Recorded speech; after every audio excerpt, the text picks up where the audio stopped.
पहले आज के प्रेजेंटेशन स्टार्ट करें, just 1 minute.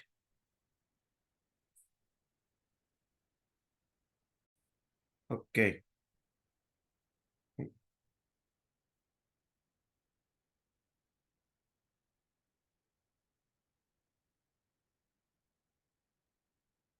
Okay. So hope so आप लोगों को स्क्रीन दिख रही होगी एंड मेरी वॉइस भी क्लियर होगी। ओके। सो हम आज का प्रेजेंटेशन स्टार्ट करेंगे। सबसे पहले मेरा इंट्रो दूंगा, जो कि कुछ लोग हमें जानते हैं, कुछ लोग शायद पहली बार जुड़े होंगे आज की वर्चुअली जूम मीटिंग में। सो मैं आप लोगों को मेरा इंट्रो दे दूं। मेरा नाम हितेश है एंड मैं हम लोगों की मिरिक इंफ्राटेक हेड ऑफिस सूरत से आपके साथ कनेक्ट हूं, जो आने वाले 1 घंटे तक मैं आपके साथ में रहूंगा एंड उसमें आप लोगों को कुछ नए अपडेट्स वगैरह आपको मिलेंगे। एंड अगर आप लोगों को कुछ क्वेश्चन से कुछ क्वेरी है, तो जैसे ही मीटिंग्स खत्म होती है तो आप अपने क्वेश्चंस ऑन, जैसे मीटिंग्स चल रही है, आप अपने चैट में डाल सकते हैं। सो मैं ट्राई करूंगा कि आपके क्वेश्चंस के आंसर्स भी हम दे सकें। एंड अगर कोशिश कीजिए कि आपको लास्ट तक रुकना ही है, आप लास्ट तक रुकेंगे तो हम डायरेक्टली 1 to 1 आपके साथ डिस्कस भी करेंगे। ओके। सो हम आज का प्रेजेंटेशन स्टार्ट करेंगे एंड जो प्रेजेंटेशन रहेगा, सो नो डाउट हम जितने भी लोग कनेक्ट हो रहे हैं, अपना विजन एक ही है, इन्वेस्टिंग। हम लोग फ्यूचर के रिगार्डिंग प्लानिंग कर रहे हैं। हम आज वर्तमान की बात नहीं कर रहे हैं, हम प्रेजेंट की बात नहीं कर रहे हैं, हम लोग फ्यूचर की बात कर रहे हैं कि हम लोग इन्वेस्टमेंट जो भी कर रहे हैं, नो डाउट हम लोग प्लानिंग करें कि हमारा आने वाला फ्यूचर कैसा रहेगा। इसके लिए मुझे इन्वेस्टमेंट करके रखना है, बट मैं कहाँ पे इन्वेस्ट कर सकता हूँ। सो मिरिक इंफ्राटेक आपको सपोर्ट करेगा, आपको वो गाइड करेगा कि मिरिक इंफ्राटेक के थ्रू आप किस तरीके से इन्वेस्टमेंट करके आप बेनिफिट ले सकते हैं। सो सबसे पहले हम लोगों को क्या करना रहेगा, हमको एक विजनरी पर्सन होना मस्ट बी कंपलसरी। अगर हम लोग दूर की सोच रखते हैं एंड हमको एक इमेजिनेशन करनी पड़ेगी, मीन्स कि हमको वो पिक्चर देखनी पड़ेगी। इन्वेस्टमेंट या ये क्या 2 साल का नहीं होता है, it's a long term. Investment always long term का होता है, जो आपको लॉन्ग टर्म के साथ में वर्क करना रहेगा। एंड जैसे मैंने आगे बात किया था, it's a wait and watch. आपको पेशेंस से एंड वेट करना रहेगा। 101% गारंटीड है कि वो आपको बेनिफिट देके ही जाएगा। सो जैसे मैंने विजन की बात की, इमेजिनेशन की बात की, बट अगर मैं ये पिक्चर की बात करूं तो 1990 का पिक्चर है ये, जिसमें हम लोगों को कोई इमेजिनेशन लगता ही नहीं है। कह रहे यार इस जगह पे तो क्या होगा, इस जगह पे कुछ हो ही नहीं सकता है। इस जगह पे क्या, अगर कोई पर्सन अगर हमको कहे कि इस जगह पे इन्वेस्टमेंट करना है, तो ऑब्वियस है कोई पर्सन इन्वेस्टमेंट नहीं करेगा। उसका रीजन क्या है, क्योंकि इधर बंजर जमीन है, बंजर जमीन पे कोई इन्वेस्टमेंट नहीं करेगा। बट जैसे ही अनाउंसमेंट होता है कि हमको लगता है कि नहीं कुछ प्रोग्रेस होने वाली है, तो हम लोग क्या करेंगे, स्टार्टिंग में हम लोग अगर लैंड परचेस करते हैं तो क्या होगा, हम लोगों को कुछ कौड़ियों के दाम में, मीन्स के सस्ते दामों में हमको रेट ये लैंड मिल सकती है। बट सबसे पहले क्या करना रहेगा, सही में ये होगा या नहीं होगा, इफ्स एंड बट्स बहुत सारे आते हैं। बट उसके लिए हमको एक विजन देखना पड़ेगा, दूर की सोच हम लोगों को रखनी रहेगी, तभी हम लोगों को ये सारे बेनिफिट्स मिल सकते हैं। राइट। सो अभी जैसे वो बंजर जमीन थी, अगर ये पिक्चर्स की बात करें तो 2020 का पिक्चर है, नो डाउट वो भी। एंड ये जो दोनों लैंड है, एक ही जगह का लैंड है, एक ही जगह की ये लैंड है, जिसको हम कहेंगे दुबई का शेख जियाद रोड, जो कि बहुत सारे लोगों ने इसमें से विजिट भी की हुई है। उन्होंने विजिट की और देखा है किस तरीके की सिटी डेवलपमेंट हुई है, कंस्ट्रक्शन हुआ है। बट अगर मैं 1990 की बात करूँ तो उस टाइम पे कोई करना नहीं चाहेगा इन्वेस्टमेंट। बट अगर अभी इस टाइम पे अगर हम लोग प्लानिंग करने जाएंगे, सोच भी नहीं सकते कि सही में आज मैं इन्वेस्टमेंट कर सकता हूँ, बिकॉज उसका लैंड की रेट इतनी हो गई होगी, मे बी लैंड अवेलेबल होगी ही नहीं। इसके लिए हमको क्या करना रहेगा, हम लोगों को जब भी डेवलपमेंट हो रहा है तभी हम लोग इन्वेस्टमेंट करके अच्छा रिटर्न हम लोग आने वाले कुछ सालों में ले सकते हैं। तो यही पिक्चर दुबई का शेख जियाद रोड है, जो हमारा विजन क्लियर करता है। अगर सिटी डेवलपमेंट का प्लान हो रहा है तो किस तरीके की सिटी डेवलपमेंट हो सकती है और हमको उसका एप्रिसिएशन किस लेवल पे मिल सकता है। सो हमको एक विजन के साथ में वर्क करना रहेगा। एंड अगर विजन कब देख सकते हैं कि पर्टिकुलर सिटी डेवलपमेंट हो रही है, डेवलपमेंट होगा। बट डेवलपमेंट होने के लिए सबसे पहले क्या चाहिए, रोड्स चाहिए। अगर रोड्स अगर अवेलेबल है तो भी कोई इंडस्ट्री प्लान करेगी कि उस जगह पे जाके मैं मेरा इंफ्रास्ट्रक्चर डेवलपमेंट कर सकता हूँ। सो उसके लिए क्या चाहिए? सो ये कोर्स है, यूएस के प्रेसिडेंट है, उन्होंने कोर्स डाला हुआ है कि अमेरिकी सड़कें इसलिए अच्छी नहीं कि अमेरिका अमीर है, बल्कि सड़कें अच्छी है इसलिए अमेरिका अमीर है। अगर आप ये कोर्स देखेंगे तो अपने नितिन गडकरी सर हैं, परिवहन मंत्री हैं, उनके ऑफिस में भी ये पिक्चर अटैचमेंट हुआ है, उनकी कैबिन में पिक्चर है ऑलरेडी, फोटो फ्रेम है। मीन्स के ये भी इसी पे बिलीव करते हैं कि अगर सड़कें अच्छी है तभी कोई इंडस्ट्री प्लान करेगी कि उस जगह पे जाके मैं मेरा इंफ्रास्ट्रक्चर डेवलपमेंट कर सकता हूँ। तो सबसे पहले रोड पे फोकस किया जाएगा, एंड सही बात है। सो यस, हम देखेंगे रोड्स के रिगार्डिंग, एंड सबसे पहले हम बात करेंगे वर्ल्ड्स लार्जेस्ट इंफ्रास्ट्रक्चर प्रोजेक्ट। अभी हम बात कर रहे थे कि रोड्स की बात कर रहे थे, अभी हम स्टेप वाइज टॉपिक्स कवर करेंगे कि जो वर्ल्ड्स का लार्जेस्ट इंफ्रास्ट्रक्चर प्रोजेक्ट है, जो कि दुबई का पाम जुमेरा है, राइट। आप देखेंगे ये 12 बिलियन से डॉलर से कंप्लीट हुआ है, एंड इसका जो डिजाइन किया है, डिजाइन कंसल्टेड बाय, जो इसका बॉर्ड वर्क आप देख रहे हैं, जो मेरा माउस एरो जा रहा है, आप ये बॉर्ड वर्क जो देख रहे हैं, ये एकॉम कंपनी ने इसको डिजाइन किया हुआ है, यूके बेस्ड कंपनी ने इसका डिजाइन किया हुआ है, जो कि समुद्र के बीच में ये सिटी डेवलपमेंट हुई है। एंड ये भी कंप्लीट हो चुकी है, 1991 से स्टार्ट हुआ था, एंड 2008 में ये कंप्लीट हो चुका है। आप जाके इसे, बहुत लोग इधर घूमने के लिए भी जाते हैं कि समुद्र के बीच की सिटी कैसी होगी। मीन्स कि ऐसा तो नहीं होगा एक के 2 साल में हुआ होगा, पहले उसका मास्टर प्लानिंग रेडी हुआ होगा, ऑन पेपर इसको बताया गया होगा कि किस तरीके की सिटी हमको डेवलप करनी है, ऑन पेपर हुआ होगा, तब जाके इंफ्रास्ट्रक्चर स्टार्ट हुआ होगा, एंड कुछ सालों में ये सिटी डेवलपमेंट हुई होगी। तो एकॉम कंपनी ने इसका डिजाइन किया हुआ था। अभी हमने इसका डिस्कस क्यों किया वो भी हम देखेंगे। अभी हम वर्ल्ड की बात कर रहे थे, बट अगर इंडिया, हम लोग इंडिया से हैं तो इंडिया की बात करेंगे। सो इंडिया का वर्ल्ड लार्जेस्ट इंफ्रास्ट्रक्चर प्रोजेक्ट है, मैं इंडिया की बात कर रहा हूँ, वर्ल्ड लार्जेस्ट इंफ्रास्ट्रक्चर प्रोजेक्ट, जो कि पर्टिकुलर टाइमलाइन के साथ में कंप्लीट होने वाला है। 2008 में स्टार्ट हुआ था, एंड 2024 में ये कंप्लीट होगा, कंप्लीट होके ही रहेगा, बिकॉज ये टाइमलाइन के साथ में वर्क चल रहा है, बिकॉज पेंडेमिक के टाइम में भी ये प्रोजेक्ट का काम चल रहा था। और वो प्रोजेक्ट है, हम सभी को पता है, जो कि लार्जेस्ट प्रोजेक्ट इंडिया का, Delhi Mumbai industrial corridor. Means कि हम रोड्स की बात कर रहे हैं, जैसे हमने रोड की बात की थी कि अमेरिकी सड़कें अच्छी है इसलिए अमेरिका अमीर है। तो अगर इंडिया को अमीर होना पड़ेगा तो क्या करना रहेगा? सबसे पहले रोड इंफ्रास्ट्रक्चर पे वर्क करना रहेगा। तो इसके लिए गवर्नमेंट ने क्या प्लान किया है? सबसे पहले रोड इंफ्रास्ट्रक्चर पे ही काम कर रही है। इसलिए उन्होंने एकॉम कंपनी, जो कि वर्ल्ड का लार्जेस्ट प्रोजेक्ट बनाया था, जो हमने देखा बॉर्ड वो क्रिएट किया था पाम जुमेरा, वही कंपनी ने इसका मैनेजमेंट किया है। मीन्स के, एंड मास्टर प्लानिंग किसका है? हेल्क्रो कंपनी का है। मीन्स के हम लोग देख सकते हैं कि डायरेक्ट फॉरेन इन्वेस्टमेंट इसके अंदर हुआ है। तो पर्टिकुलर टाइमलाइन के साथ में, अगर जिस कंपनी ने इन्वेस्टमेंट किया है उनको कंटिन्यू अगर वर्क करना रहेगा, तो 100% उनको पर्टिकुलर टाइम ड्यूरेशन में ये प्रोजेक्ट कंप्लीट करके देना ही पड़ेगा। तो हम देख सकते हैं कि डायरेक्टली फॉरेन से डायरेक्ट इन्वेस्टमेंट हुआ है, एंड सक्सेसफुल इसका वर्क चल रहा है डीएमआईसी का। लाखों टन वेस्ट को यूज किया जा रहा है, और इसका जो वर्क चल रहा है सो हम देखेंगे आगे, जो कि डीएमआईसी प्रोजेक्ट है।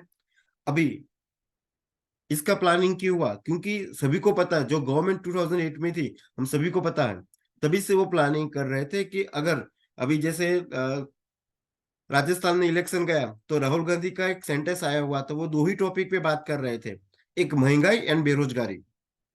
दो ही टॉपिक चल रही थी, महंगाई एंड बेरोजगारी पे वो डिस्कस कर रहे थे। ऑपोजिशन वही टॉपिक को लेके खड़ी होती है कि आप लोगों ने क्या किया, जीडीपी तो डाउन ही जा रहा है।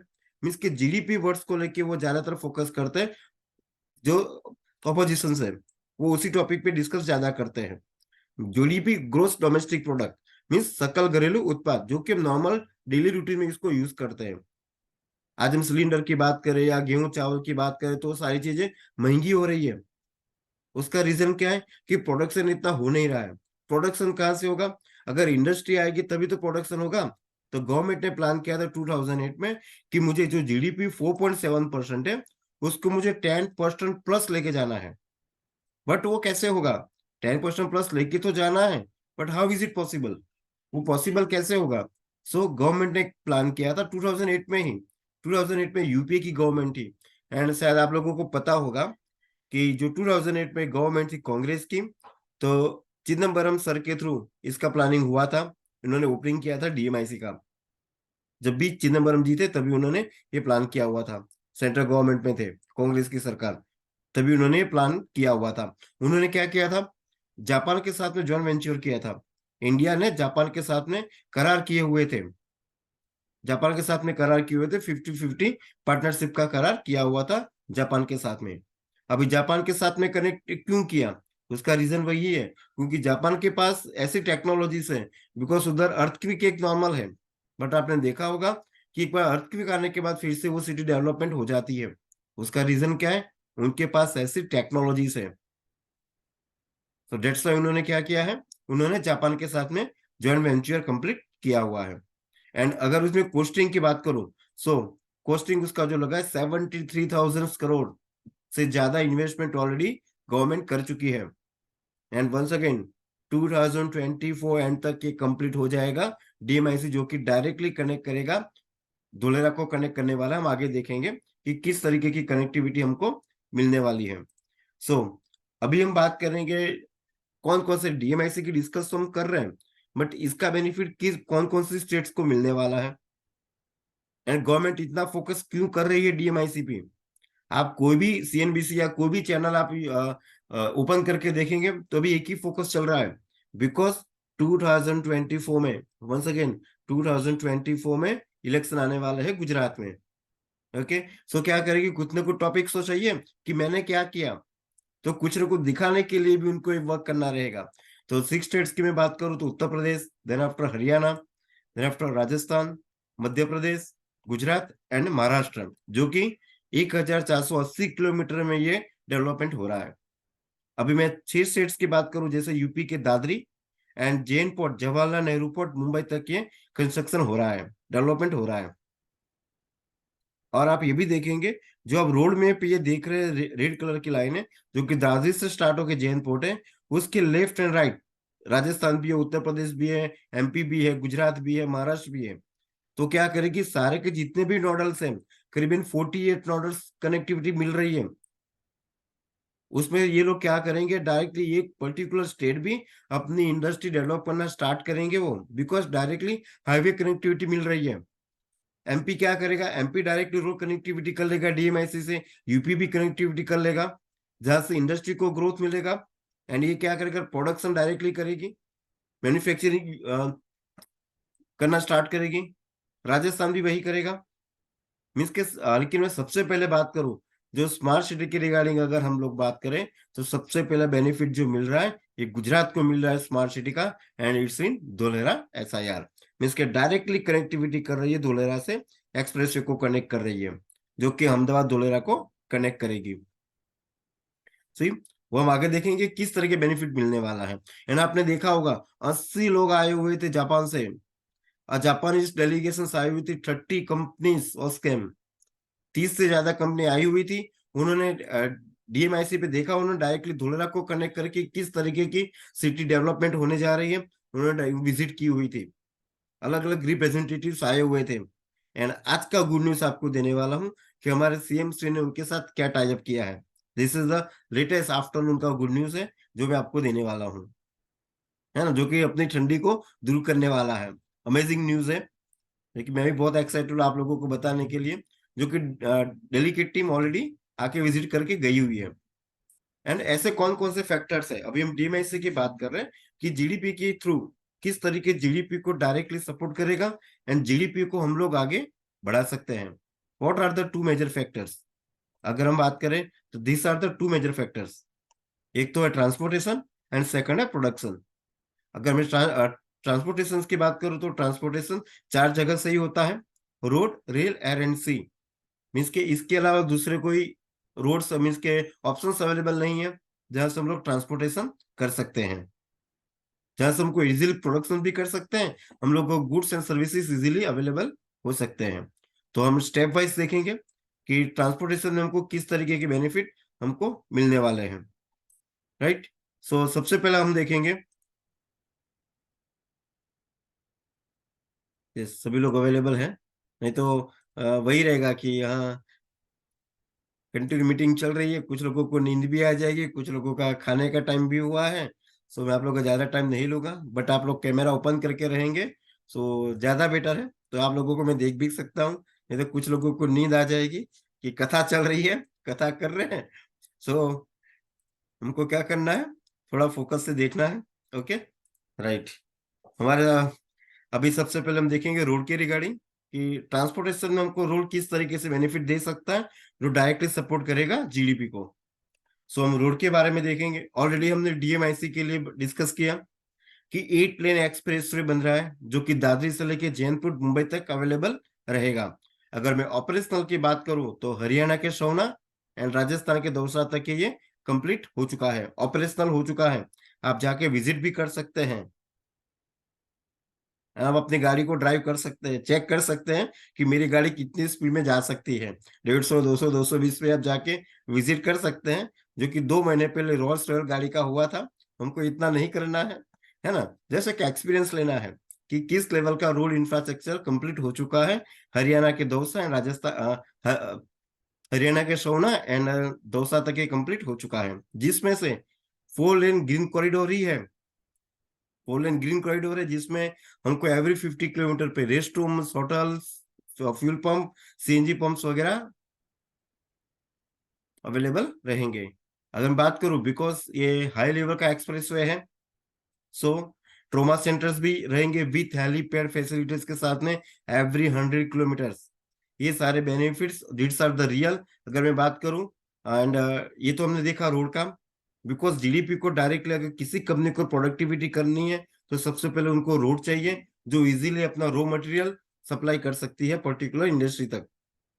अगर उनको मैन्युफैक्चरिंग भी स्टार्ट करना है कंपनी का, तो उनको भी क्या चाहिए, सबसे पहले रोड्स अवेलेबल चाहिए। तो गवर्नमेंट ने सबसे पहले प्लान किया रोड का, कि सबसे पहले मैं एक्सप्रेस वे दे दूं, जो कि क्या करेगा, जो उनका डिस्टेंस हो रहा था डिस्टेंस को भी कम कर सके। प्लस जो बोलते हैं ना, एटमोसफियर में जो कार्बन डाइऑक्साइड CO2 होता है उसका लेवल भी कम कर सके, ईंधन की भी खपत हो। तो उस लेवल पे प्लान किया गया है, डीएमआईसी को कंप्लीट किया जा रहा है। राइट, अभी हम रेल की बात करेंगे। सो हम हर बार टॉपिक्स लेते हैं कि सबसे बड़ा लार्जेस्ट, अगर मैं बात करूं, जो रेल लाइन है वो इंडिया के पास है, वर्ल्ड का लार्जेस्ट, बट फिर भी ये लॉस में जा रहा है। उसका रीजन एक ही है। रीजन क्या रहेगा अगर रेल लॉस में जा रहा है? बिकॉज कॉमर्शियल यूज बहुत ही कम होता है एंड सोशल यूज बहुत ही ज्यादा होता है। बिकॉज पैसेंजर ट्रेन पास हो रही है तो गुड्स ट्रेन को आज की डेट में भी हम लोग देखेंगे कि वो 2 से 3 दिन तक उधर ही पड़ी रहती है, साइडिंग में ही होती है। मीन्स की मैन्युफैक्चरिंग प्लांट तक वो कैसे पहुंचेगा, रॉ मटेरियल मैन्युफैक्चरिंग होगा ही नहीं, तो डायरेक्टली क्या करेगा, प्रोडक्टिविटी नहीं हो रही है तो डायरेक्टली इफेक्ट करेगा महंगाई पे। सही है, क्योंकि टाइम ड्यूरेशन पे वो हो ही नहीं रहा है, प्रोडक्टिविटी हो ही नहीं रही है। इसके लिए गवर्नमेंट ने प्लान किया कि उन्होंने डीएफसी कॉरिडोर के रिगार्डिंग उन्होंने प्लानिंग किया, जो कि 1506 किलोमीटर में ये रहेगा। एंड अगर मैं बात करूँ, ये भी दादरी से यूपी के दादरी एंड जैनपुर नवी मुंबई तक ये अवेलेबल रहेगा। अगर मैं ऑपरेशनल की बात करूं तो यूपी के दादरी एंड गुजरात के पालनपुर तक ऑपरेशनल हो चुका है। एंड अगर मैं कैपेसिटी की बात करूं तो इसमें हैवी ड्यूटी ट्रैक्स ऑलरेडी बिछाई गई है। ये this are the real pictures, ये रियल पिक्चर्स है जो आप देख सकते हैं। हैवी ड्यूटी ट्रैक्स इसमें क्या रहेगा, जिसमें अगर डबल कैपेसिटी के कंटेनर्स आप देख सकते हैं, डबल कैपेसिटी कंटेनर्स है, जिसमें क्या रहेगा, एक तो एक बड़ी मात्रा में उनको माल सप्लाई हो जाएगा, गुड सप्लाई हो जाएंगे। तो डायरेक्टली क्या करेगा, ये मैन्युफैक्चरिंग में सपोर्ट करेगा। जो डायरेक्टली मैन्युफैक्चरिंग ज्यादा होगा, महंगाई कम होगी, जीडीपी ऑटोमेटिकली ग्रोथ में जाने वाली है। दैट्स व्हाई गवर्नमेंट ने प्लान किया DMIC and second of all DFC dedicate freight corridor का प्लान किया, जो कि 1506 किलोमीटर में रहेगा। एंड अगर थर्ड ट्रांसपोर्टेशन की बात करें तो एयर कनेक्टिविटी की। अभी अगर एयर की बात करें तो गवर्नमेंट ने ये प्लान किया कि जो भी मुझे पर्टिकुलर स्टेट कुछ कंट्रीब्यूट करेगा जीडीपी को ग्रोथ करने में, सो उन्होंने क्या प्लानिंग किया कि जो भी स्टेट 8.1% इंडिया जीडीपी में सपोर्ट करेगा, 40% कार्गो हैंडलिंग में सपोर्ट करेगा, India sports cargo handling not all over the world, 20% India total export में सपोर्ट करेगा and 20.9% total fix capital investment में सपोर्ट करेगा। उनको ये बेनिफिट दिया जाएगा। तो नो डाउट इंडिया तो है ही, बट इंडिया में गुजरात को ये बेनिफिट मिला, गुजरात ये सब कुछ कर सकती है। बिकॉज हम बात करेंगे एयर के रिगार्डिंग कि ऐसा तो क्या है कि ये बेनिफिट गुजरात ही दे सकती है, गुजरात कैसे कंट्रीब्यूट कर सकता है। सो हम देखेंगे एयर के रिगार्डिंग। एंड जो फोर्थ है श्री, अगर हम कार्गो हैंडलिंग की बात करें तो कार्गो हैंडलिंग में भी, सी पोर्ट में भी अगर हम डिस्कस करें तो महाराष्ट्र के पास भी ऑलरेडी बहुत सारे लैंड्स अवेलेबल है। सॉरी, महाराष्ट्र के पास कोस्टल बाउंड्री तो अवेलेबल है, बट महाराष्ट्र के पास लैंड्स अवेलेबल नहीं है। डेट्स वाई बाजी किसने जीत ली? ये बाजी भी गुजरात ने जीत ली, बिकॉज गुजरात चारों तरफ से कोस्टल बाउंड्री से ही कनेक्टेड है, गुजरात उसी बीच में आता है, राइट। तो ये बेनिफिट भी किसको मिला? गुजरात को ही मिला।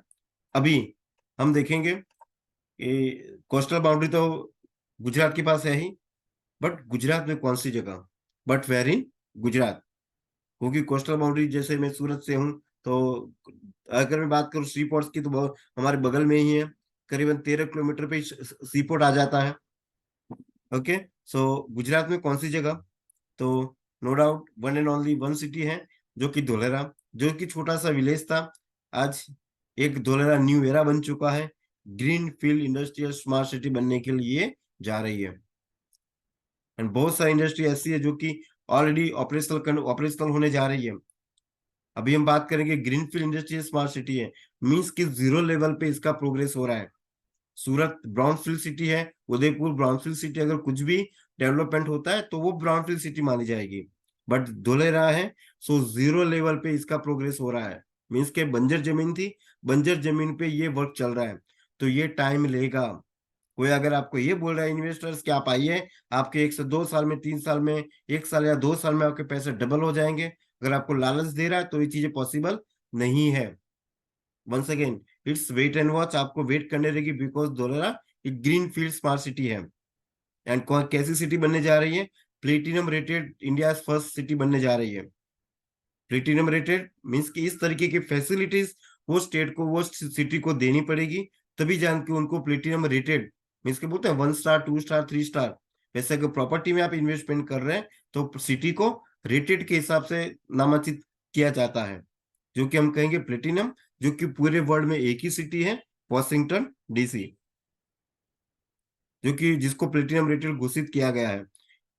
एंड सेकंड है अपने इंडिया की, वो भी धोलेरा को प्लेटिनम रेटेड अवार्ड से सम्मानित किया गया है। अब कनेक्टिविटी की बात करें धोलेरा के बारे में, सो अहमदाबाद से 100 किलोमीटर है, बड़ोड़ा से 130 किलोमीटर, भावनगर से 65 किलोमीटर, एंड राजकोट से 170 किलोमीटर पे ये अवेलेबल है, धोलेरा सिटी की बात करें तो। बट अभी रियल धोलेरा क्या है? अभी आप सब जगह देखेंगे न्यूज में भी कि गुजरात फाइबर समिट हो रहा है धोलेरा के बारे में। ऑब्वियसली, ऑब्वियसली सही बात है कि हमको प्रोग्रेस मिलने वाली है, एप्रिसिएशन मिलने वाला है, बट कुछ लोग गलत तरीके से उसको प्रमोट कर रहे हैं।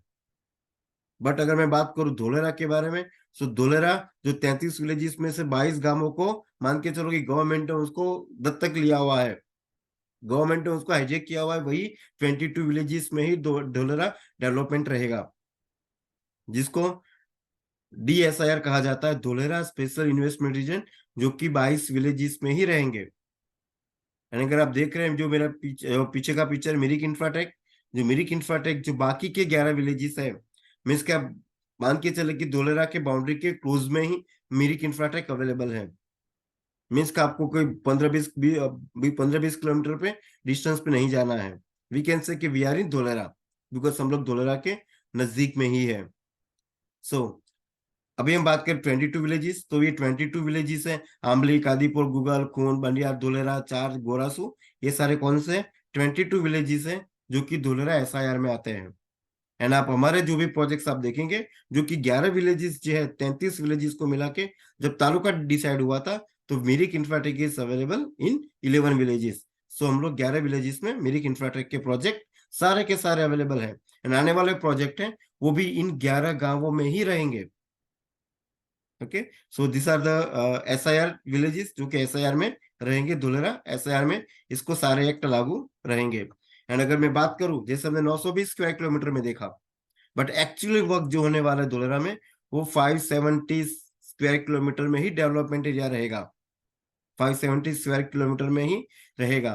एंड अगर गवर्नमेंट ने क्या प्लान किया है कि जो बाकी का जो एरिया रहेगा 570 स्क्वायर किलोमीटर के अलावा 400 समथिंग जो रहेगा उसको ग्रीन जोन में ही डिफाइन किया गया है।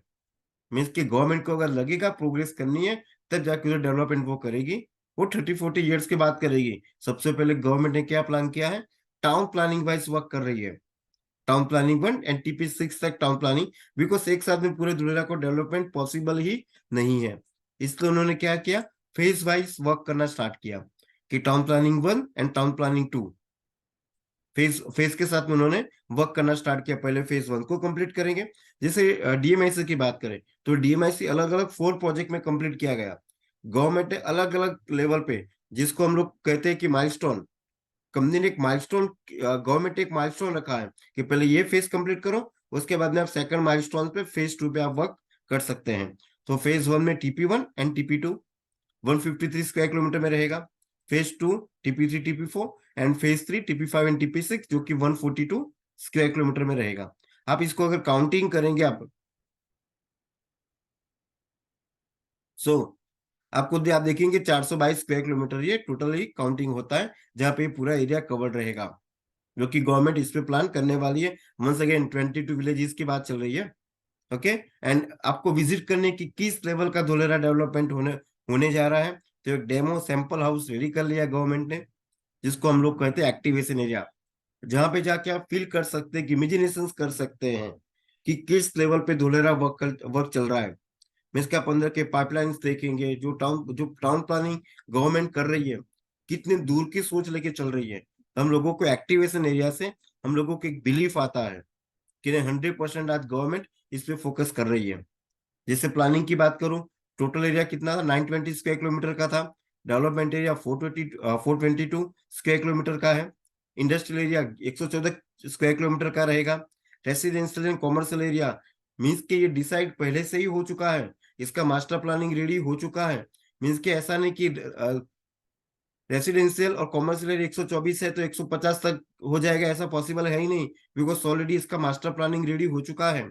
ग्रीन स्पेस 50 स्क्वायर किलोमीटर में ही रहेगा, ऐसा नहीं कि 70-100 किलोमीटर पे चला जाएगा।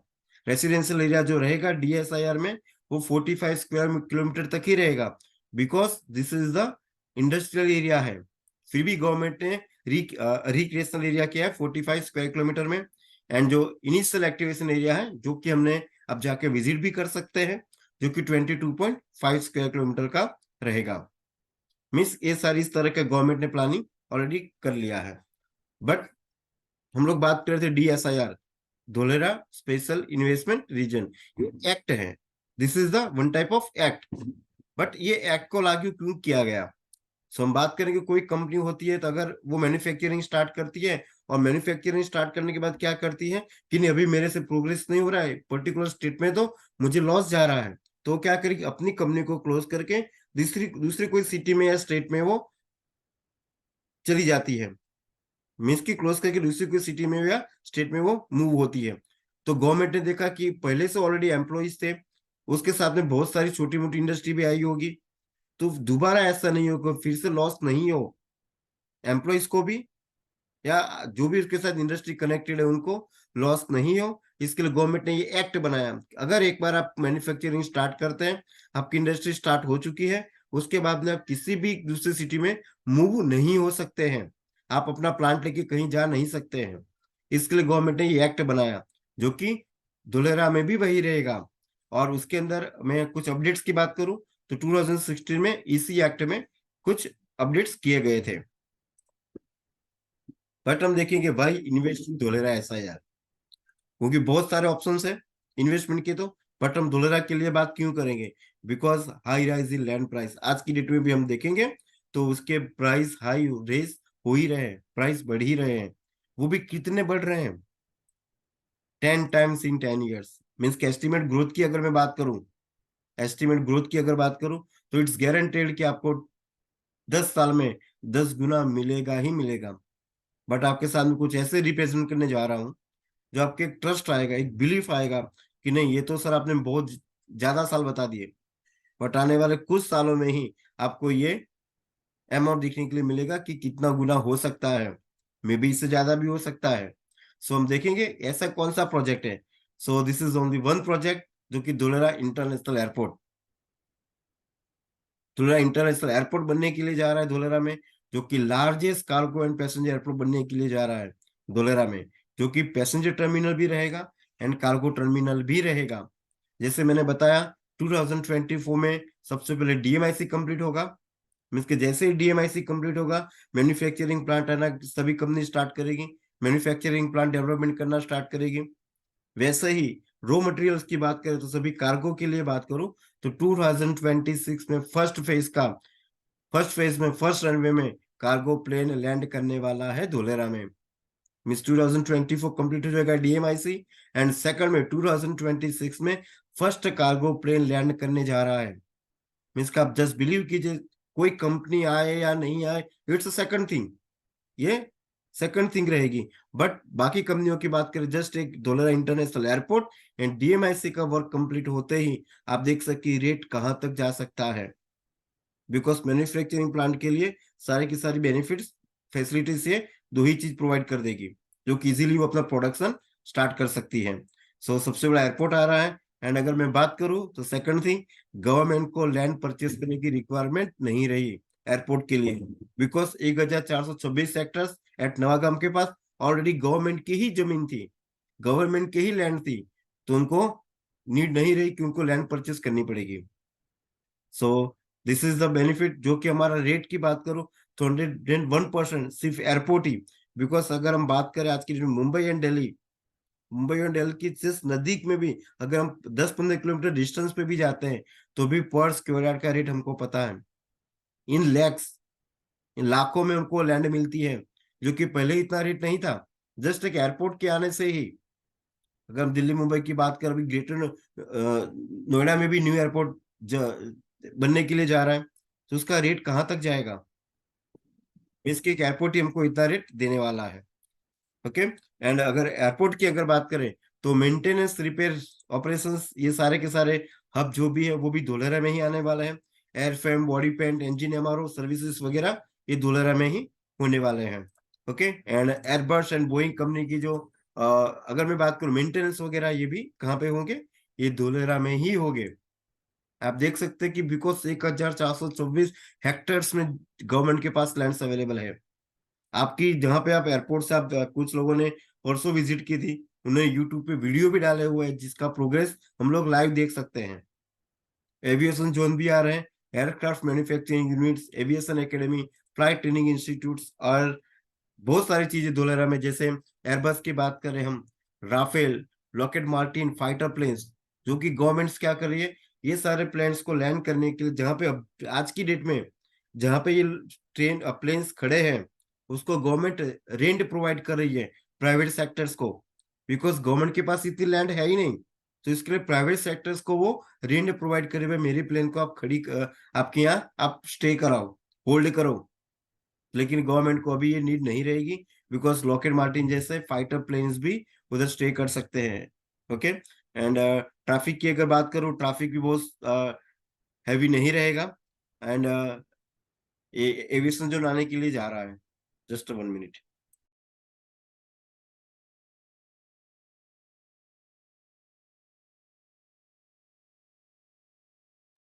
ओके, सो ये तो हमने देखा एयरपोर्ट के बारे में। अभी हम सी पोर्ट की बात करें, so due to coastal boundary, Gujarat चारों तरफ से कोस्टल बाउंड्री से ही कनेक्ट है। सो धोलेरा को भी पीपावाव जो कि भावनगर के नजदीक में ही है, सो हमको ये बेनिफिट मिलने जा 200 किलोमीटर पे ही ये सी पोर्ट्स भी मिल रहे हैं। मीन्स के चारों तरफ कनेक्टिविटी की बात करें, हम डीएमआई से रोड्स की बात करें, रेल्स की बात करें, या हम लोग बात करें रेल कनेक्टिविटी, एयर कनेक्टिविटी की एंड सी कनेक्टिविटी, मीन्स के सारे ट्रांसपोर्टेशन ये गुजरात को अवेलेबल हो रहे हैं, धोलेरा को ये सारे बेनिफिट्स मिल रहे हैं। डेट्स वाई अगर हम देखेंगे एंड ये तो देखा कि सारी इंडस्ट्री आ रही है, बट अगर मैं करंट की बात करूं, अगर आप ये विजिट करेंगे आप तो आप देख सकते हैं कि वर्ल्ड का लार्जेस्ट सोलर पावर प्लांट जो कि 5000 मेगावाट का ऑपरेशन होने के लिए जा रहा है। जितना मीन्स के 5000 मेगावाट की अगर हम बात करें तो जितना बिहार स्टेट को, सिर्फ एक स्टेट को जितनी बिजली कंज्यूम करता है वो सिर्फ डीएसआईआर को ही मिलने वाला है। सो पर्टिकुलर 3 कंपनियों के साथ में ऑलरेडी टाई अप हो चुका है, हम देखेंगे आगे। And once again, Gujarat has announce semiconductor policy 2022-27 already announcement कर चुकी है। एंड वेदांता ने 1.50 लाख करोड़ इन्वेस्टमेंट ऑलरेडी कर ली है। एंड अगर मैं गुड न्यूज की बात करूं सिर्फ वेदांता को लेके ही, जैसे ही वेदांता अपने मैन्युफैक्चरिंग प्लांट का काम स्टार्ट करेगी एंड उनकी ग्राउंड सेरेमनी की अगर मैं बात करूं, सो जैसे गुजरात वैबेट समिट 10, 11, 12 को कंप्लीट होगा, आने वाले कुछ महीनों में उसके नेक्स्ट मंथ में ही शायद वेदांता अपना ग्राउंड सेरेमनी करने वाली है। ये वेदांता जैसे अपनी ग्राउंड सेरेमनी करेगी, जस्ट बिलीव जस्ट बिलीव कि अपना सारी की सारी इंडस्ट्री आना भी हम लोगों को ट्रस्ट बिलीफ और भी स्ट्रांग हो जाएगा कि गारंटेड हम लोगों का रिटर्न मिलने ही वाला है। बिहाइंड दिस मीन्स कि कितना मिल सकता है आप सोच भी नहीं सकते हैं, बिकॉज हम कुछ गुड न्यूज आपको और भी देने वाला हूँ, जो कि वेदांता ने अगर टाटा की बात करूं, सो टाटा अपना लिथियम बैटरी प्लांट लेके आ रहा है। ये सारे एमओयू साइन हो चुके हैं। एंड मैं टाटा सोलर पार्क की बात करें, सो ऑलरेडी 300 जो कि 1000 वोल्ट में से 300 मेगावाट ऑलरेडी स्टार्टेड कंप्लीट हो चुका है, जो कि टोरेंट पावर के थ्रू ये सप्लाई कर भी रही है, जो कि 5000 मेगावाट में से है। अलग अलग 3 सेक्टर्स लेके आ रहे हैं सोलर पावर प्लांट को। एंड अगर मैं बात करूं एयरबस, टाटा एडवांस सिस्टम्स, वो भी Airbus C295 aircraft manufacturing plant भी धोलेरा में ही आने के लिए जा रहा है। आप अगर विजिट करें तो आपने देखा होगा दूर तक आपको कुछ सेट्स दिखते हैं, कहाँ पे, एयरपोर्ट के पास, मीन्स कि ऑलरेडी कुछ ना कुछ मैन्युफैक्चरिंग स्टार्ट है, प्रोग्रेस हो रहा है। Lockheed Martin fighter aircraft manufacturing plant, it will be come in Dholera, ये भी धोलेरा में ही आने वाले, ऑलरेडी एमओयू साइन हो चुके हैं। ओके, जस्ट वेट किसकी चल रही है, जैसे डीएमआईसी कंप्लीट होगा मैन्युफैक्चरिंग प्लांट आना स्टार्ट कर देगी। एंड सेकंड थिंग, जैसे ही फर्स्ट कार्गो प्लेन लैंड करेगा 2026 में, तो आप सोच सकते हैं कि अपना रेट कौन सा लेवल पे जा सकता है। अगर मैं पोटेंशियल सेक्टर्स की बात करूं, so aerospace, pharmaceutical sector, solar industries, automobiles, because दिग्गज कंपनी आ रही है, सारे जितने भी सेक्टर्स आपके माइंड में आ रहे हैं सारे की सारी इंडस्ट्री इधर आ रही है। ओके, ये पोटेंशियल फोकस सेक्टर्स है जिसके सारे के सारे एमओयू साइन हो चुके हैं। अगर मैं ऑलरेडी इन्वेस्टमेंट की बात करूं, सो ऑलरेडी टाटा जैसे हमने बताया, Airbus, Boeing, Dell, Rafale, Tata chemicals, HP petrol pump, जो कि नेक्स्ट मंथ से शायद स्टार्ट हो जाएगा, ऑलरेडी सेट्स वगैरह कंप्लीट है। टंकी भी आपने देखा होगा कि ऑलरेडी है, जिसने विजिट की है, सो नेक्स्ट मंथ में ये भी ऑपरेशनल हो जाएगा। एंड मैं बात करूं रिन्यू पावर की, सो अभी आप धोलेरा में जाएंगे, कोई ट्राई करना, अगर आप धोलेरा में जाते हैं, आप ढूंढिएगा कि मुझे रेंट पे घर चाहिए, मुझे रहना है, तो आपको शायद अभी आपको रूम्स अवेलेबल नहीं है। मैं धोलेरा की बात करूँ नजदीक में, मैं 5 से 10 किलोमीटर की बात कर रहा हूँ। उसका रीजन क्या है, बिकॉज रिन्यू पावर्स की कुछ एम्प्लॉइज है, उन्होंने ऑलरेडी रेंट पे लेना स्टार्ट कर दिया है। अभी रूम्स आपको होटल्स वगैरह पे रूम नहीं मिल रहे हैं, उसका रीजन क्या है, ऑलरेडी एम्प्लॉय आना स्टार्ट कर चुके हैं। सो हम आगे भी देखेंगे, गुड न्यूज के साथ में प्लानिंग करेंगे हम। एंड आप सोच सकते हैं कि इसकी लाइफस्टाइल कैसी रहेगी, because green field smart city है, ये कोई धुआं वाली इंडस्ट्री आने वाली नहीं है कि शाम के अंधेरा का फायदा लेके वो क्या कर रही है, वो धुआं छोड़ रही है। इधर धुलेरा में होने वाला नहीं है, बिकॉज ऐसी इंडस्ट्री को गवर्नमेंट परमिशन ही नहीं देगी, because it's a green field smart city, उसकी पॉल्यूशन को भी वो डिफाइन करेगी। सो लाइफस्टाइल अमेजिंग होने वाली है अगर धुलेरा की लाइफस्टाइल की बात करें तो। एंड ये सारा मैनेजमेंट कैसे होगा, सो एक डेवलपमेंट ऑफिस है जिसको हम कहते हैं A B C D building, administration cum business centre for Dholera, जो कि धोलेरा का हार्ट माना गया है, मीन्स के सारा धोलेरा इधर से ही ऑपरेशनल रहेगा। सेंट्रल एडमिन ऑफिस धोलेरा में ही रहेगी, जिसको हम कहते हैं सिंगल विंडो क्लियरेंस, मीन्स के जो भी इंडस्ट्री अगर आती है तो इंडस्ट्री क्या प्लान करेगी, इंडस्ट्री प्लान करेगी कि भाई मुझे पानी, वाटर कनेक्टिविटी चाहिए, बिजली कनेक्टिविटी चाहिए, नेट कनेक्टिविटी चाहिए, तो मुझे अलग अलग विंडो पे जाना जाना होता है अगर करंट डेट की बात करें तो। बट धुलेरा में ये सारी चीजों को डिफाइन करते हुए गवर्नमेंट ने सिंगल विंडो क्लियरेंस सिस्टम बनाई हुई है, जो कि जैसे ही जो लोग धुलेरा में रहेंगे उनको ये ऐप रहेगी, अवेलेबल, जिसमें उनको फॉर्म फिलअप करने रहेंगे, डॉक्यूमेंट सबमिट करने रहेंगे, इजीली उनको क्लियरेंस भी मिल जाएगा। And command and centre ICT की अगर बात करें स्कीडा सेंसर्स के साथ में, ये सेंसर्स कैसे रहेंगे, जैसे मान के चलो कंपनी ऑफिस अभी थर्ड फ्लोर पे है, फर्स्ट फ्लोर पे अगर कुछ आग लगी, ऐसा कुछ हुआ है, तो डायरेक्टली पता चलेगा, एबीसीडी बिल्डिंग को ये पता चलेगा, एंड डायरेक्टली वो मैसेज करेगी, कॉल करेगी कि फटाफट आपको नीचे आना है, बिकॉज आपके फर्स्ट फ्लोर पे कुछ आग लगी हुई है। तो इस लेवल का पूरा धुलेरा वर्क कर रहा है। एंड हम लोग ने ऑलरेडी सेंसर्स वगैरह भी देखे, जिसे विजिट किया है।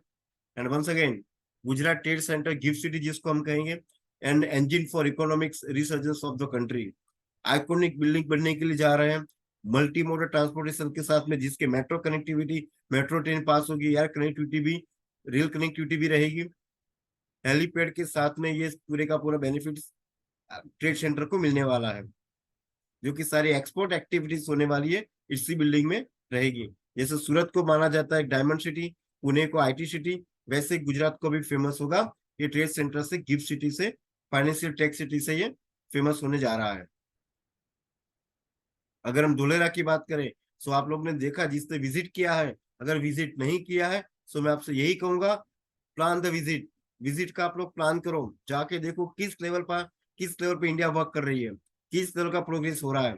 आप जाके देखेंगे कि सारे के सारे पिलर्स ऑलरेडी खड़े हो चुके हैं, एंड 250 मीटर्स 10 लेन एक्सप्रेसवे ये सिर्फ धुलेरा में ही ऑपरेशनल होगा।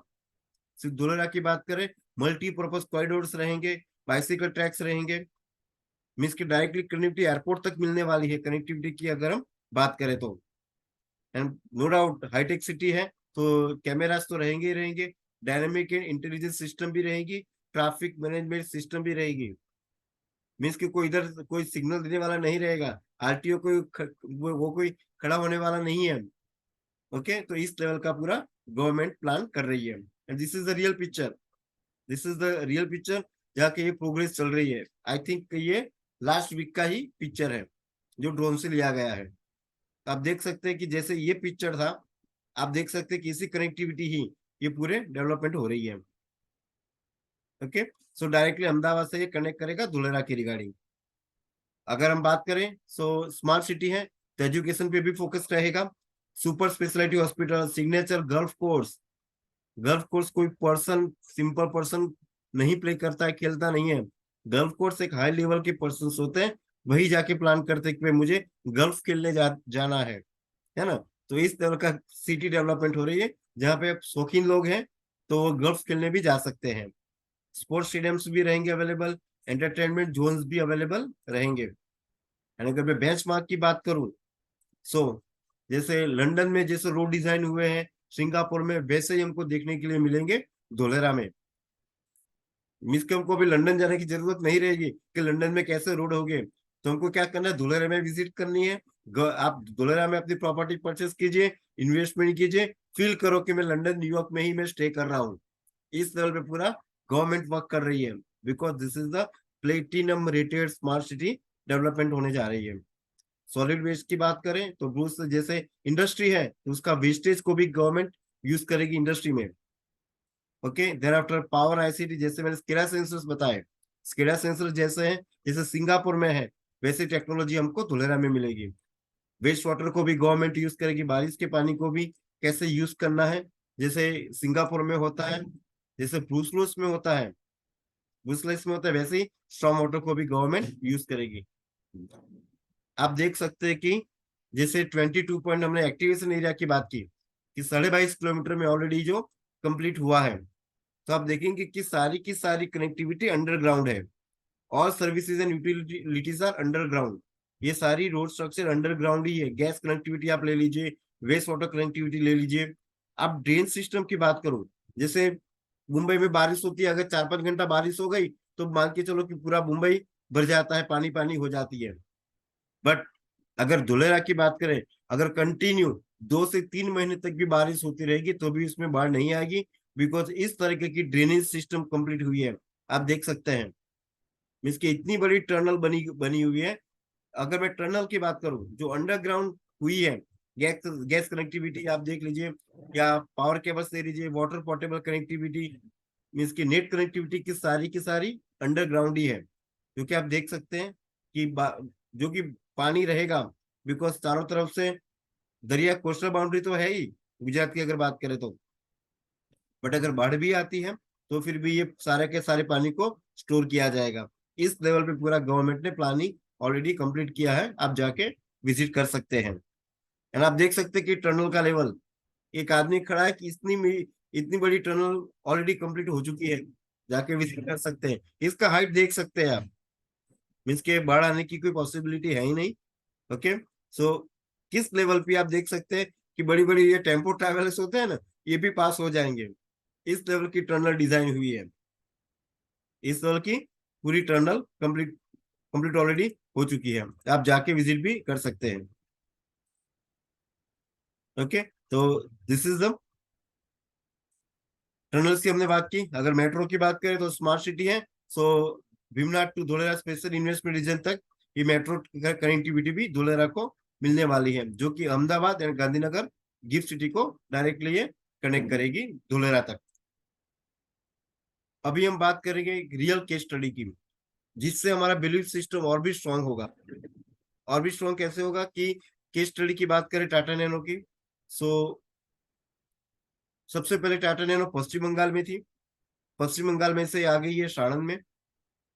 ममता बनर्जी को कुछ प्रॉब्लम्स हुई होगी तो उन्होंने वो मना कर दिया, एंड साणंद में आ गई, जो कि 100 स्क्वायर ओपन प्लॉट जो मोदी सरकार ने, उस टाइम मोदी जी सीएम थे, उन्होंने 2010 में वो प्लॉट 70 to 80,000 में दिया था टाटा नैनो को। मैन्युफैक्चरिंग प्लांट एक ही आई थी, टाटा नैनो, जो टाटा कंपनी लेके आई थी अपने मैन्युफैक्चरिंग प्लांट। तो टाटा नैनो के साथ अलग अलग बहुत सारी इंडस्ट्री भी अपने मैन्युफैक्चरिंग स्टार्ट की थी, बिकॉज टाटा नैनो पूरी व्हीकल क्रिएट नहीं करती है, बहुत सारे कंपोनेंट्स लगते हैं, अलग अलग छोटे मोटे बहुत सारे कंपोनेंट्स इसके अंदर कनेक्ट होते हैं।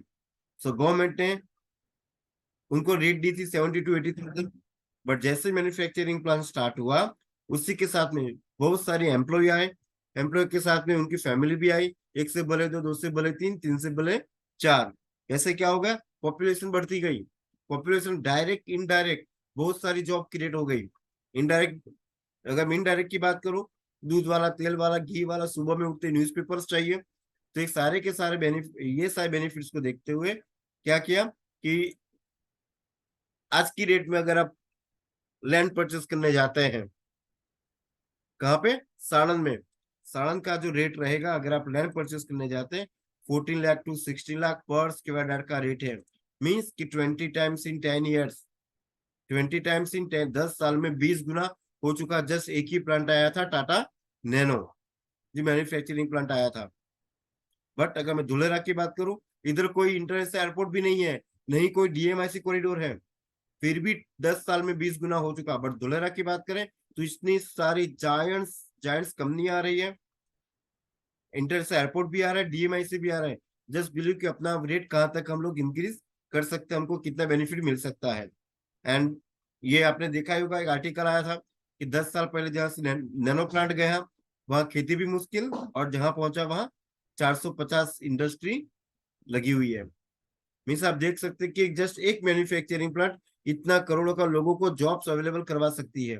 बट धुलेरा में कितनी सारी कंपनियां, जायंट्स कंपनियां एंटर हो रही है, मीन्स कि आप देख सकते हैं कितने डायरेक्ट इनडायरेक्ट जॉब्स अवेलेबल होने वाले हैं। मीन्स कि अपना रेट जितने भी इन्वेस्टमेंट किया हुआ है उनका रेट कहाँ तक जा सकता है।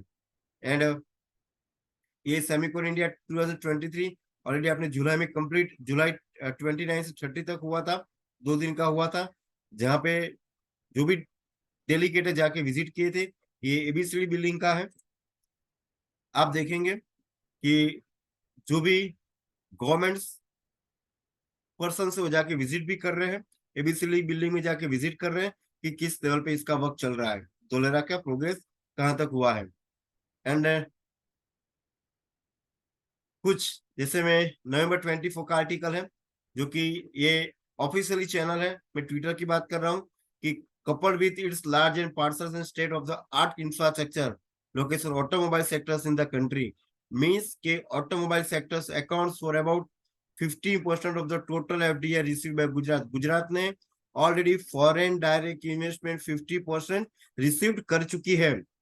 Received by Gujarat, foreign direct investment आ चुके हैं 50% ऑलरेडी, डायरेक्ट इन्वेस्टमेंट हो चुका है। फॉरेन से आया है तो इंडिया की तो बात ही नहीं कर रहे हैं, अभी फॉरेन ने डायरेक्ट इन्वेस्टमेंट करना स्टार्ट कर चुका है। दिस इज नवंबर 24 का आर्टिकल है। फॉरेन डायरेक्ट इन्वेस्टमेंट 50% आ चुके हैं। गुजरात वाइब्रेट समिट जैसे ही ये कंप्लीट होगा, आप जस्ट बिलीव कि कौन कौन इंडस्ट्री आएगी।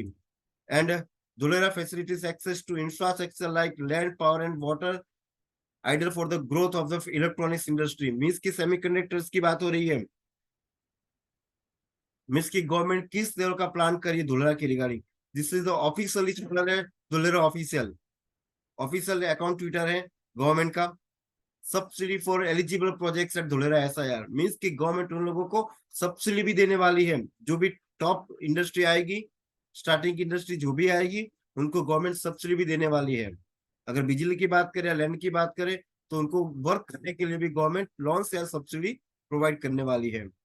And national hub semiconductor industries Dholera Semicon city, means की धुलेरा को ऑलरेडी सेमीकॉन सिटी घोषित किया गया है, अनाउंसमेंट हो चुका है। तो आप जस्ट सोच सकते हैं कि कौन से लेवल पे ये धुलेरा का प्रोग्रेस होने वाला है। अगर मैं बात करूं रिन्यू पावर है, तो रिन्यू पावर में एनर्जिबल वो प्लेट्स बनेगी, मीन्स के उसमें ऑपरेशनल। अगर मैं बात करूं तो जो मजदूर वर्ग है, जो मजदूर लेवल है, वो उसके अंदर काम करेंगे रिन्यू पावर में। बट रिन्यू पावर तो ऑलरेडी जैसे मैंने बताया धुलेरा में, आप अभी भाड़े से रेंट पे घर, आपको अगर घर चाहिए तो नहीं मिलेगा आपको रेंट पे, बिकॉज ऑलरेडी रिन्यू पावर के जो भी लोग हैं, जो एम्प्लॉइज है, उन्होंने ऑलरेडी स्टे करना स्टार्ट कर दिया है। अगर हम बात करें वेदांता, जो कि सेमीकंडक्टर के साथ में आ रही है, तो उन्होंने क्या किया है, उसमें कौन से लोग आएंगे, जो भी आईटी सेक्टर्स के लोग रहेंगे, जो कि एजुकेटेड लोग रहेंगे, वही इसके अंदर आके वर्क करेंगे। उसी लेवल के एम्प्लॉइज आने वाले हैं। तो आप गवर्नमेंट ने इसके लिए क्या प्लान किया है, सो हम देखेंगे आगे।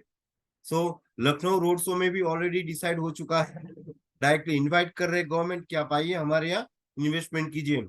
एंड आपने ऑलरेडी देखा दुबई, दुबई में भी ऑलरेडी रोड शो हो चुका है। मीन्स के गवर्नमेंट उन लोगों को डायरेक्ट इनवाइट कर रही है कि प्लीज कम इन अवर गुजरात, गुजरात में आके इन्वेस्टमेंट कीजिए। ऑलरेडी सब जगह रोड शो, मुंबई में भी रोड हुआ था ऑलरेडी, शायद आपने देखा होगा। तो मीन्स कि आप सोच सकते हैं कि गुजरात वाइब्रेट समिट कौन से लेवल पे होने वाला है। एंड जैसे ही वाइब्रेट समिट फिनिश होगा, द डिस्कशन वेयर सेंटर, अगर मैं ये बात करूं तो ये आर्टिकल नवंबर 27 का है, आज का ही है, जो कि 3:30 बजे का ही आर्टिकल है, 3:15 का आर्टिकल है, जो कि वाइब्रेट गुजरात समिट का आर्टिकल ट्विटर अकाउंट है।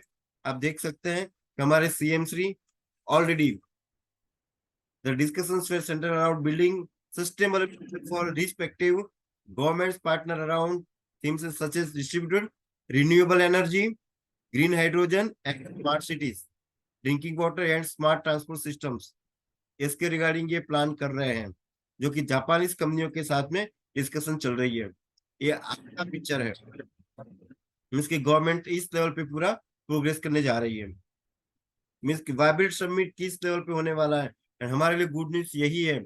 इंडस्ट्री आएगी, जैसे इंडस्ट्री आना स्टार्ट करेगी, जो भी लोग इन्वेस्टमेंट करेंगे, so one time this is the last, this is the right time जहाँ पे हम लोग इन्वेस्टमेंट कर सकते हैं, या लोगों की इन्वेस्टमेंट हम लोग करवा सकते हैं। And this is the plug and play infrastructure बनने के लिए जा रहा है। मीन्स की इंडस्ट्री आएगी, जस्ट उनको उनके मटेरियल के साथ ही आना रहेगा।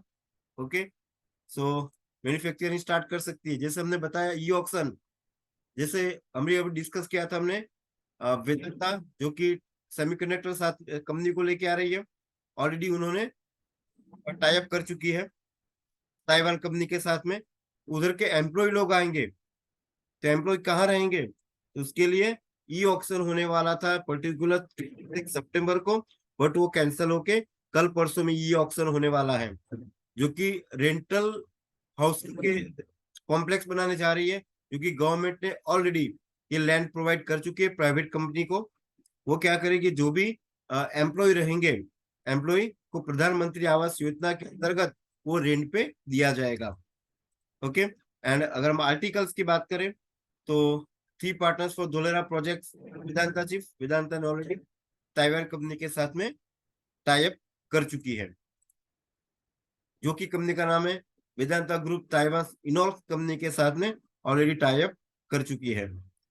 जस्ट बिलीव की कौन से लेवल पे जैसे ही वेदांता अपना ग्राउंड लेवल सेरेमनी करेगी, so each and every person के लिए अगर इन्वेस्टमेंट करना चाहेंगे तो this is the right time, आप इन्वेस्टमेंट कर सकते हैं। उसके बाद में यही होगा कि काश मैंने इन्वेस्टमेंट किया होता तो। ओके एंड वेदांता की नजर गुजरात में सेमीकंडक्टर परियोजनाओं के लिए जापानी साझेदारों पर है, एंड इसलिए आज हमारे सीएमसी जापान में बैठे हुए डिस्कशन चल रहे हैं। Okay Foxconn okay Dholera airport work to be over 2026 2026 में, ये जून 7 का आर्टिकल है, मीन्स के 2026 में एयरपोर्ट का वर्क कंप्लीट होने वाला है। फर्स्ट रनवे ऑपरेशनल हो जाएगा, फर्स्ट कार्गो प्लेन लैंड करेगा। सो जस्ट इमेजिन कि अपना रेट कहां तक जाएगा। मैंने कहा था 10 साल में 10 साल, 10 साल में 10 टाइम्स अपना इंक्रीज होगा, but may be may be 4 to 5 years में ही हमको शायद इंक्रीमेंट देखने के लिए मिलेगा। इस तरह के अप्रिसिएशन हम ले सकते हैं, बट हम लोग कब इन्वेस्टमेंट करते हैं, अभी भी कुछ लोग सोचेंगे ठीक है बढ़ेगा तब देखेंगे, नो प्रॉब्लम, बट हमको राइट टाइम पे राइट डिसीजन लेना है। And rail link to Dholera as priority for government, ये 31 का आर्टिकल है। एंड हमारे पीएम श्री भी, क्योंकि अगर उनको जीडीपी को ग्रोथ में लाना है, उनको भी पता है कि मुझे रोड इंफ्रास्ट्रक्चर पे ही वर्क करना रहेगा। So Delhi Mumbai industrial expressway, Delhi Mumbai expressway freight corridor to be pillars of progress, हमारे पीएम श्री को भी पता है। सो ये भी फोकस कर रहे हैं, पर्टिकुलर डीएमआईसी पे ये फोकस कर रहे हैं। एंड जापानीज कंपनियों ने ऑलरेडी 100 एकड़ लैंड परचेस की है, 100 करोड़ ऑलरेडी इन्वेस्टमेंट करके 5 स्टार होटल्स के लिए, because they are visionary person. इसके लिए हमको विजन देखना रहेगा, अगर विजन नहीं है सो कुछ नहीं कर सकते हैं ना, हमको इमेजिनेशन करनी रहेगी, तब जाके हम लोग अच्छा रिटर्न ले सकते हैं। एंड ऑफिशियली आर्टिकल है, ट्विटर अकाउंट है, जो अलग अलग गवर्नमेंट ऑफिसर जाके विजिट भी कर रहे हैं कि धुलेरा का किस लेवल पे प्रोग्रेस हो रहा है। अलग अलग आप देखेंगे कि एम्प्लॉयज के लिए मॉक ड्रिल भी चलता है, वो हमने ऑलरेडी विजिट किया। एंड 10 जनवरी को 10 जनवरी को गिफ्ट सिटी के रिगार्डिंग, गिफ्ट सिटी तो छोटा ही है, उसमें सिर्फ कॉमर्शियल ये फाइनेंशियल टैक्स सिटी है। गिफ्ट सिटी की बात करें तो Gujarat international finance tax city है गिफ्ट सिटी, उसमें सिर्फ कॉर्पोरेट ऑफिस ही आएगी, बट इंडस्ट्री कहाँ जाएगी, तो इंडस्ट्री सारी धोलेरा में ही आने वाली है। इसलिए 10 तारीख को green field smart city for smart business Dholera and gift city का राउंड टेबल ही होने वाला है 10 तारीख के दिन। मीन्स के आफ्टर दैट जो लैंड का रेट होने वाला है, जैसे ही कंपनी अपना एमओयू साइन करेगी, अलग अलग ऑलरेडी एफटीआई जैसे मैंने बताया 50% तो इन्वेस्टमेंट कर चुकी है, आप देख सकते कौन सा लेवल पे इसका प्रोग्रेस हो रहा है। And once again CM invites over 1500 industrialists को ऑलरेडी इनवाइट किया है, इसके लिए अलग अलग जगह पे रोड शो हो रहा है। जैसे आज के दिन हमारे जो सीएम श्री है जापान में है आज की डेट में, बिकॉज वो डायरेक्टली इनवाइट कर रहे हैं कि आप हमारे गुजरात में आइए एंड डेवलपमेंट करना स्टार्ट कीजिए, आप अपनी इंडस्ट्री स्टार्ट कीजिए। ओके सो नो डाउट बहुत सारे सेविंग के ऑप्शनल है जहाँ पे आप इन्वेस्टमेंट कर सकते हैं, मेनी वेज। आप इंश्योरेंस में कर सकते हैं, बॉन्ड में कर सकते हैं, गोल्ड सिल्वर में कर सकते हैं, स्टॉक्स में भी कर सकते हैं, अलग अलग सेक्टर्स पे इन्वेस्टमेंट कर सकते हैं, बट सब जगह रिस्क रहेगा, इफ्स एंड बट्स सभी जगह पे रहेंगे। बट अगर आप मिरिक इंफ्राटेक के साथ में, तो जीरो रिस्क के साथ में आपको रिटर्न्स भी मिलेगा, जहां पे आप अपनी प्रॉपर्टी को टोटली फ्री करवा सकते हैं with in a short time में। एप्रिसिएट तो होने ही वाला है, बट उसके साथ में आप अपने प्रॉपर्टी को फ्री भी कर सकते हैं। वो किस तरीके से कर सकते हैं, सो आपको करना रहेगा इसके लिए, जैसे land always appreciate depreciate. Okay and जैसे मिरिक इंफ्राटेक ने स्टार्ट किया है, जो हमने देखा है 10 सालों में, तो 0% रिस्क है एंड 65-66% ग्रोथ सिर्फ मिरिक इंफ्राटेक को ही मिला है। मीन्स जो भी हमारे साथ में इन्वेस्टमेंट करेंगे, अगर कंपनी का ग्रोथ हो रहा है तो 101% जो भी इन्वेस्टर है उनका भी ग्रोथ होके ही रहेगा। ओके सो टू एक्सपीरियंस मैंने इतनी सारी बातें आप लोगों को बताई, बट आपको क्या करना रहेगा, इसके लिए एक ही चीज मैं आप लोगों से कहूंगा, टू प्लान विजिट। आप लोग विजिट कीजिए, विजिट करके आप लोग एक आपको एक पिक्चर क्लियर